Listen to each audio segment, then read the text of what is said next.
Hi, I'm Ann-Marie Murrell with Patriot Update, bringing you my take on the news and events that happened throughout the week. Well, I think we all knew that our community organizer president couldn't sit still for long, what with all those great protests happening nationwide. So, true to form, he's taking it to the streets in his big, giant, expensive, scary bus. First stop, he lied.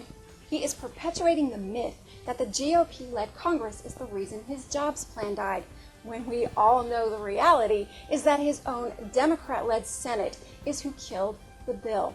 Didn't stop him from lying about it, but as Lenin said, if you repeat a lie often enough to enough people, I'm not really sure why the Wall Street people aren't protesting Obama, because he is the president who has received the most campaign contributions from Wall Street out of all the presidents in United States history. And they don't seem to mind the fact that he and his wife have spent millions and millions of their money on expensive, elitist, over-the-top, extravagant vacations. But I digress. I think they should be pretty happy, though, that they've got some new supporters in addition to the full support of our American president. In addition to Obama, they have pretty much every evil dictator, every communist leader, socialist, Islamic terrorist. They're all supporting Occupy Wall Street. And now a new member is the Nazi Party. I wish I was kidding about this, but I'm not. Way to go, Occupy Wall Street, and way to go, Obama. You're running with a good crowd, aren't you? In other Occupy news, organizers are planning a bank transfer day on November 5th, in which they're encouraging all their followers to withdraw all their money from banks and put it into credit unions.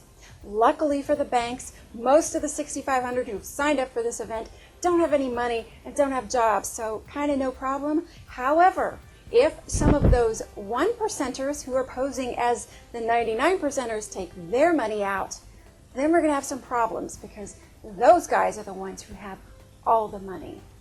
We'll see what happens. Stay tuned. Well, California is once again leading the nation down the wrong path. This time, Governor Jerry Brown has signed his own personal private DREAM Act, in which adult illegal aliens, and I say adult because he's trying to make it sound like this is for children and it's about education. No, adult illegal aliens are able to go to college in California for free, leapfrogging over thousands of legal California students who can't afford to go to college because of Obama's economy.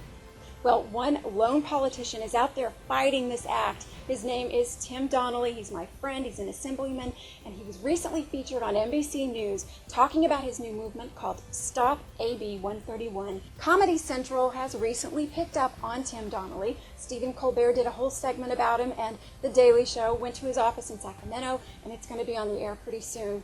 The reason they're after him is because he's an assemblyman. He's not even a senator. He's not a governor. He's an assemblyman. And he is fighting illegal immigration like no one else in California. So please, right now, I'm going to ask all of you nationwide, go to Tim Donnelly's Facebook page and go to his website, stopab131.com.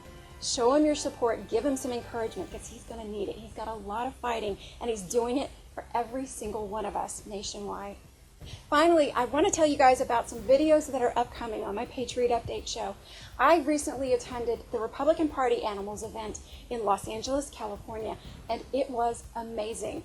I got to meet Congressman Mike Kelly, who has been instrumental in not only the gun runner case, but also Solyndra and all those solar panel sneaky Obama things. So I asked him some really direct, hard-hitting questions, and he answered every single question. Can't wait to share that with you.